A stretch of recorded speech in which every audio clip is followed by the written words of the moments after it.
3। आप सभी को राम राम।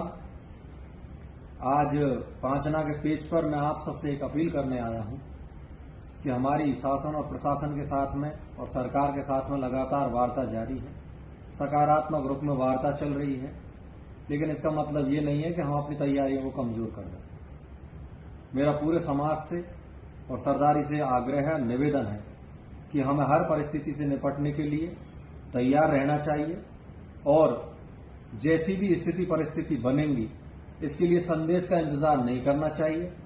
मैं आपको एक बार पुनः आग्रह कर देता हूं, खास करके हमारे युवा साथियों को, कि हम मर्यादित और संस्कारवान लोग हैं।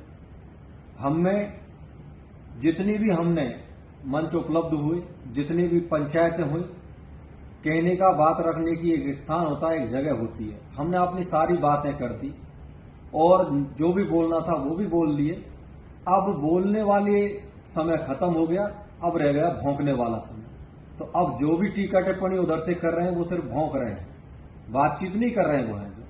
तो माँ बहनों पर, उनकी माँ बहनों, चाहे हमारी माँ बहनों, बहन बेटियों पर, महिलाओं पर कोई भी युवा साथी टीका टिप्पणी नहीं करे।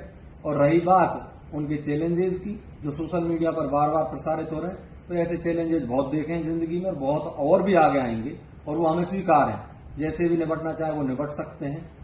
एक बात और आपसे कह देना चाहता हूं, हमारी जो वार्ताएं हो रही हैं, हमारे जो प्रशासनिक अधिकारियों से जो चर्चाएं हो रही हैं, उसमें आप निश्चिंत रहिए।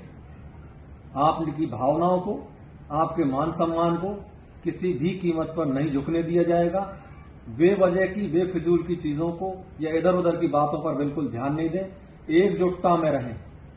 और मैं आपसे फिर इस वीडियो के माध्यम से ये कहना चाहता हूं, तैयारियां पूर्ण रखें। परिस्थितियां किसी भी प्रकार की बन सकती हैं और बाद में ये ना हो कि हमें तो इस चीज का अंदेशा ही नहीं था, इस चीज का अंदाजा ही नहीं था। कहते हैं कि कम बोल रहा हूं और आप ज्यादा समझने की कोशिश करें। और हर तरीके की, मैं युवाओं से भी निवेदन कर रहा हूं, आपके पास में मोबाइल है, आपके पास में और भी बहुत सी चीज हैं जो चीजों से बातों को प्रसारित कर सकते हैं। बड़े बुजुर्गों को और लोगों तक ये सारी बातें पहुंचाएं कि हम हर स्थिति से निपटने के लिए तैयार रहें। बहुत बहुत धन्यवाद। राम राम साहब।